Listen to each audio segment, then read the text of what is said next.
क्या आपने election commission की रिपोर्ट पढ़ी? सिर्फ बताएं कि इस रिपोर्ट में गलत क्या है। आप यहाँ खड़े होकर रिपोर्ट मुस्तरद नहीं कर सकते। आप इन रिपोर्ट्स को झुठला रहे हैं तो तहरीरी तौर पर कुछ दें। आप क्या हुक्म चाहते हैं? अदालत को बता दें ताकि कर दे। लेवल प्लेइंग फील्ड केस की समाअत में जस्टिस काजी फायजीसा का पीटीआई के वकील लतीफ खोसा से मुकालमा। चीफ जस्टिस ने कहा कि सुप्रीम कोर्ट रिटर्निंग अफसरान को ये नहीं कह सकती कि किसी के कागजात नाम मुस्तरद करे। क्या पीटीआई ये चाहती है कि 100% कागजात नामजदगी मंजूर हो जाए? आप चाहते हैं कि इलेक्शन कमीशन का काम भी हम करने लगे, हम इलेक्शन कमीशन नहीं। लतीफ खोसा ने कहा कि पीटीआई के किसी फ्रंटलाइन उम्मीदवार के कागजात मंजूर नहीं हुए, कागजात छीने गए। रिटर्निंग अफसरान बतौर डिप्टी कमिश्नर पीटीआई के खिलाफ एमपीओज जारी कर रहे हैं। पीटीआई के सिवा किसी जमात के रहनुमा पर एमपीओ नहीं लगा। जलसे की इजाजत नहीं मिल रही। लेवल प्लेइंग फील्ड दी जाए। चीफ जस्टिस काजी फायजीसा ने कहा कि यहाँ सियासी तकरीर न करें, दुखड़े ना रोएं, ये कोई सियासी फोरम नहीं है। अगर आपको पाकिस्तान के किसी इदारे पर एतबार नहीं है तो हम क्या करें? ये आपके पार्लियामान के बनाए हुए इदारे ही हैं। आप इन इदारों की कदर करें। इलेक्शन कमीशन का एमपीओ से कोई ताल्लुक नहीं। किसी से कागजात छीने जा रहे हैं तो वो इलेक्शन कमीशन ने देखना है। जस्टिस मोहम्मद अली मजहर ने कहा कि इलेक्शन कमीशन की रिपोर्ट के मुताबिक पीटीआई के 76% उम्मीदवारों के कागजात मंजूर हुए हैं। सुप्रीम कोर्ट का पीटीआई को इलेक्शन कमीशन और चीफ सेक्रेटरी पंजाब की रिपोर्ट पर पीर तक तहरीरी जवाब जमा करवाने का हुक्म।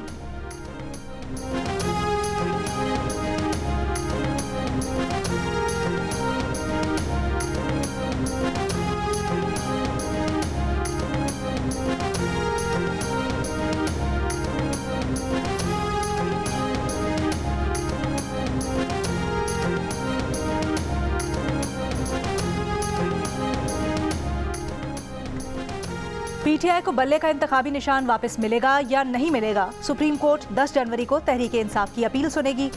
पीटीआई के वकील हामिद खान ने कहा पेशावर हाई कोर्ट के फैसले के खिलाफ अपील आज ही समाअत के लिए मुकर्रर की जाए। इस पर चीफ जस्टिस काजी फायजीसा ने कहा कि आज 9 रुकनी बेंच और एक खुसूसी बेंच पहले से मुकर्रर है।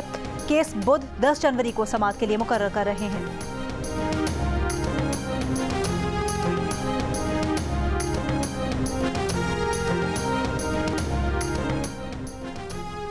सियासी इख्तलाफ होना चाहिए, जाती दुश्मनी नहीं। पीटीआई इक़्तिदार में आई तो फैशिस्ट रियासत बनेगी। चेयरमैन पीपल्स पार्टी बिलावल भुट्टो ज़रदारी की मीडिया से गुफ्तगू। कहा हमारे केसेस पर बानी तहरीक इंसाफ कहते थे इदारे आज़ाद हैं, खुद इनका सामना करो। क्या बानी तहरीक इंसाफ का मौक़िफ़ तब्दील हुआ? सबसे पहले बानी तहरीक इंसाफ को तौबा करनी पड़ेगी। वो खुद अपनी गलती माने। हम जाती अना को दफन करके बेहतर मुस्तकबिल की तरफ जा सकते हैं। तमाम स्टेक होल्डर्स को अपनी गलतियाँ माननी चाहिए। चीफ जस्टिस ने कहा है कि इलेक्शन की तारीख पत्थर पर लकीर है। चीफ जस्टिस की बात ज्यादा वजनी है या चंद सेनेटर्स की?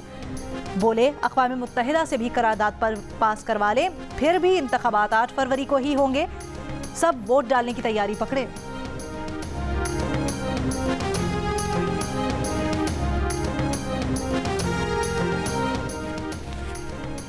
तहरीक इंसाफ आज या कल टिकटों की तकसीम और नामजद उम्मीदवारों का ऐलान करेगी। रहनुमा पीटीआई बैरिस्टर अली जफर का कहना है कि ये फैसला और मंजूरी हो चुकी है कि कौन कहां इंतखाबात लड़ रहा है।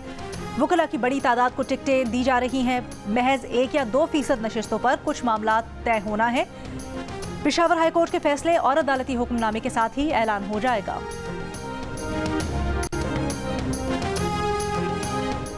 सदर पीटीआई परवेज इलाही और उनकी अहलिया के कागजात नामजदगी इलेक्शन ट्राइब्यूनल से भी मुस्तरद। रिटर्निंग ऑफिसर का फैसला बरकरार। दोनों पर असासाजात छुपाने, अहलिया के गैर मुल्की दौरे जाहिर न करने, गोशवारों और मुख्तलिफ कंपनीज में शेयर्स जाहिर न करने का एतराज़ साबित। परवेज इलाही और अहलिया ने NA 59 और PP 23 पर कागजात नामजदगी मुस्तरद होने के खिलाफ अपीलें दायर की थीं। बाजोड़ में दहशतगर्दी के वाक़ई में शहीद 5 पुलिस एहलकारों की नमाज जनाजा अदा कर दी गई। तहसील मामून में पुलिस ट्रक को पोलियो टीम की सिक्योरिटी के लिए जाते हुए धमाका खेज मवाद से निशाना बनाया गया। 24 पुलिस एहलकार जख्मी भी हुए हैं।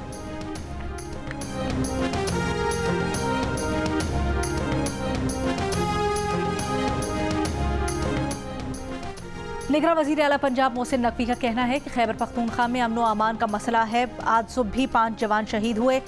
एक सवाल के जवाब में उनका कहना था कि इंतखाबात के इल्तवा से मुतल्लिक फैसला इलेक्शन कमीशन कर सकता है।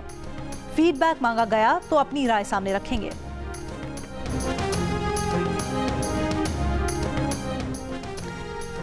डिफेंस लाहौर में कॉफी शॉप की बालाई मंजिल से लड़की ने छलांग लगा दी। पुलिस के मुताबिक लड़की नीचे खड़ी गाड़ी पर गिरी, तशवीशनाक हालत में अस्पताल मुंतकिल।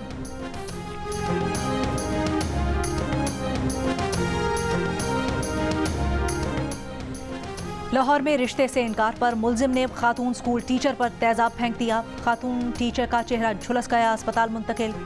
पुलिस के मुताबिक मुलजिम को सियालकोट एयरपोर्ट से गिरफ्तार कर लिया गया।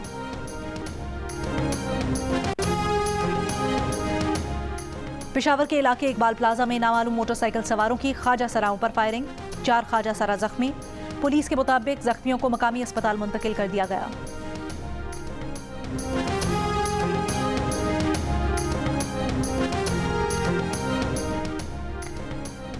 इसराइल का वस्ती गजा में अस्पताल पर ड्रोन हमला, अलक्सा अस्पताल से जख्मियों और अमले का जबरी इनखला। आलमी इदारा सेहत का कहना है कि 600 जख्मियों, डॉक्टर्स और अमले की कोई खैर खबर नहीं। गजा में इलाज के लिए अलक्सा अहम है। जबरी इनखला से पहले इमरजेंसी मरीजों से भरी हुई थी। सरबरा WHO के मुताबिक शिमाली गजा के अस्पतालों को 12 रोज से दवाओं और आलात की कोई सप्लाई नहीं हुई। और कौमी टीम शाहीन शाह अफरीदी की क़यादत में न्यूजीलैंड पहुंच गई। ग्रीन शर्ट्स एक दिन आराम के बाद कल से ट्रेनिंग का आगाज करेगी।